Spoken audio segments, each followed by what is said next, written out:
Hello guys, welcome to Igra technology. तो आज हम देखेंगे switch case in C sharp. Switch case C sharp में एक कंट्रोल स्टेटमेंट है जो आपको मल्टीपल कोड ब्लॉक्स में से एक को एग्जीक्यूट करने अलाउ करता है। ये तब यूज होता है जब आपके पास एक सिंगल एक्सप्रेशन है, जैसे वेरिएबल है या वैल्यू है कोई, तो जिसे आप मल्टीपल पॉसिबल वैल्यूज के अगेंस्ट कंपेयर करते हैं। आप अलग अलग कोड ब्लॉक्स को एग्जीक्यूट करते हैं बेस्ड ऑन कौन सी वैल्यू उस एक्सप्रेशन से मैच करती है। ओके, तो चलिए देखते हैं हमारा स्विच केस का स्ट्रक्चर, बेसिक स्ट्रक्चर जो है। यहाँ पे स्ट्रक्चर डिजाइन किया गया है। यहाँ पे स्विच स्टेटमेंट स्टार्ट होता है, यहाँ पे जो ब्रैकेट्स है इसमें एक्सप्रेशन आएगा, वेरिएबल या फिर कोई वैल्यू। ओके, देन जो करली ब्रैकेट्स है उसमें केस आएंगे, केस आएंगे, केस के एंड में ब्रेक आता है। देन वापस केस टू आया, उसके एंड में ब्रेक आया। देन एक डिफॉल्ट है। ये जो डिफॉल्ट है ये क्या करता है? डिफॉल्ट प्री डिफाइंड है, मीन्स स्विच स्टेटमेंट में आता ही है, स्विच स्टेटमेंट में डिफॉल्ट आता ही है, by default as a system provide करता है। तो डिफॉल्ट कब यूज होता है? जब ये कोई कंडीशन मेट नहीं होती है तो ये डिफॉल्ट रन होता है, मीन्स ब्लॉक ऑफ कोड जो रहता है डिफॉल्ट में वो रन होता है। ओके, तो चलिए हम एग्जांपल देखते हैं। अभी नीचे यहाँ पे सिनेरियो है जो बेस्ड ऑन एक कार है। हम एक कार बना रहे हैं as a string Ford. Then उसको हम उसके केस, स्विच केस में यूज कर रहे हैं, फॉर्ड, डिफॉल्ट और मस्टैंग। अब फॉर्ड है तो मीन्स मेट होगा। अब जो मेट होगा तो 50 लाख पहले प्रिंट करेगा, प्राइस इज 50 लाख, जैसे आप यहाँ चार्ट में देख सकते हो। देन वो एंड हो जाएगा क्योंकि ब्रेक लगता है स्विच केस में after the code execution. Okay, तो ब्रेक होता तो लूप एंड हो जाता है, मीन्स स्विच केस एंड हो जाता है। अब यहाँ पे देखो, यहाँ पे उसका एग्जाम्पल है स्विच केस का। स्विच केस का एक एग्जाम्पल है जिसको हमने यहाँ पे विजुअल स्टूडियो में ले लिया है।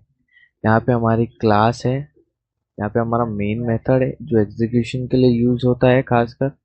देन हमने ले ली एक string car Ford, means as a type string है, कार वेरिएबल है, उसकी वैल्यू है फॉर्ड। तो देन स्विच केस लाया कैसे जाए पहले हम वो देखते हैं। देखो यहाँ पे हमने स्विच लिख लिए, एंटर ले लिए, यहाँ पे एक पे टैब दबा दिए तो देखो यहाँ पे स्विच लिख के आ गया डायरेक्टली। मैं क्या करता हूँ, ये स्विच ऑन को हटा के ना मैंने कार लिख दिया, कार लिख दिया और मैं फिर अंदर आ जाता हूँ। देखो जैसे ही मैंने अंदर एंटर किया तो इधर ब्रेक अपने आप आया, पहले था नहीं ब्रेक। तो यहाँ पे हमें हमारा केस यूज करना पड़ता है। केस, जो भी हमारा केस होता है वो यूज करते हैं हम। ओके, यहाँ पे हमारा केस आया, यहाँ पे सी डब्ल्यू टैप टैप, और यहाँ पे हमारा ब्रेक। ब्रेक यूज करना बहुत इंपॉर्टेंट है। ओके, तो उसको डिफाइन नहीं होता कि वो केस एंड कहाँ हो रहा है, उसके लिए ब्रेक यूज करना बहुत इंपॉर्टेंट है। आप दो केस एक में यूज नहीं कर सकते हो, उसमें वो एरर देगा। तो ये हमारा एक ऐसा स्ट्रक्चर हम बनाते हैं। अब ये हो गया बैक। अब यहाँ पे जो हमने एग्जाम्पल लिए थे वो एग्जाम्पल अब देखो, हमने जो कार है उसको यहाँ पे स्विच में असाइन करें, जैसे हमने पहले देखे थे वेरिएबल या वैल्यू आप असाइन कर सकते हो, एक्सप्रेशन ऐड कर सकते हो। तो हमने वेरिएबल को ऐड कर दिए। अब यहाँ पे क्या होता है, यहाँ पे जो एक ब्रैकेट है उसमें हमने ब्रैकेट्स के ब्लॉक ऑफ कोड में हमने हमारा एक कंडीशन दिए, एक्सप्रेशन दिए अंदर, जैसे केस दिए, केस ही दिए। तो केस में क्या है, मस्टैंग है पहले तो मस्टैंग तो मैट ही नहीं होगा, फोर्ड से मैट ही नहीं होगा। कार, कार क्या है, फोर्ड है, तो ये मस्टैंग तो नहीं होगा। तो केस नेक्स्ट का फोर्ड है तो ये मैट होगा। तो ये जो अंदर है केस के, प्राइस इज 50 लाख, तो वो प्रिंट करेगा। देन वो ब्रेक हो जाएगा। ब्रेक मतलब बाहर, स्टेटमेंट के ही बाहर, उस स्टेटमेंट के अंदर रन ही नहीं होगा वापस, मीन्स कंटिन्यू नहीं होगा, कुछ भी उस स्टेटमेंट के बाहर हो गया समझो। जैसे ब्रेक आता है तो मीन्स वो स्टेटमेंट के बाहर हो जाएगा, मीन्स मेन मेथड में आ जाएगा end। हम यहाँ स्टार्ट करके देखते हैं, रन करके देखते हैं। यहाँ पे हमने स्टार्ट किया हमारा मेन स्विच स्टेटमेंट, यहाँ पे रन हुआ है।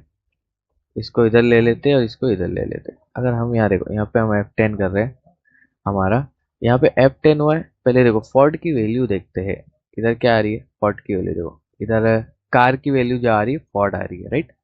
कार की वैल्यू क्या आ रही है, फोर्ड आ रही है, कार की वैल्यू यहाँ पे, कार की वैल्यू फोर्ड। अब यहाँ पे नेक्स्ट हम F10 करेंगे। अब जैसे ही स्विच स्टेटमेंट में गया उसने देख लिया, मीन्स वो प्री डिफाइंड जो सिस्टम है उसने एज्यूम कर लिया अंदर। अब वो जैसे ही मैं F10 करूंगा ना तो फॉर्ड में ही जाएगा डायरेक्टली, देख रहे, डायरेक्टली इधर जंप किया, उसने चेक भी नहीं किया इधर। जैसे इफ एल्स स्टेटमेंट में होता था वो वन बाय वन चेक करते थे स्टेटमेंट्स, वैसा नहीं कर रहे। देखो इसमें केसेस अंदर है, ये एक स्टेटमेंट है। ओके, तो वो डायरेक्टली वहां जा रहा है जहाँ पे उसको वैल्यू मिल गई है। ओके, अब वैल्यू मिल गई है तो अब वो ब्रेक होगा।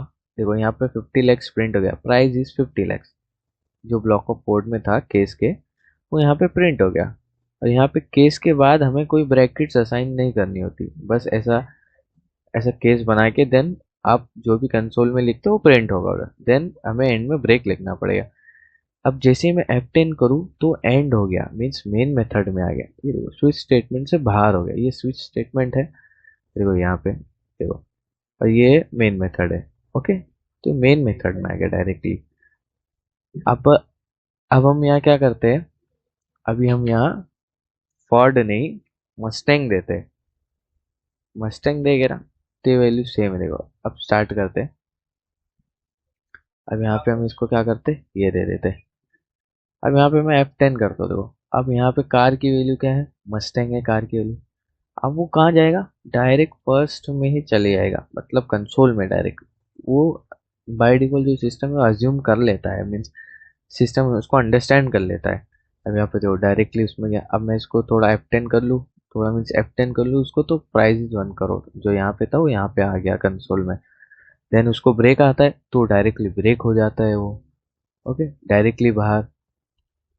अब यहाँ पे देखो, इसको कट करो, यहाँ पे देखो मस्टैंग को हटा के मैं ले लेता हूँ फेरारी। ठीक है, फेरारी ले लिया मैंने, या BMW ले लेता हूँ, BMW।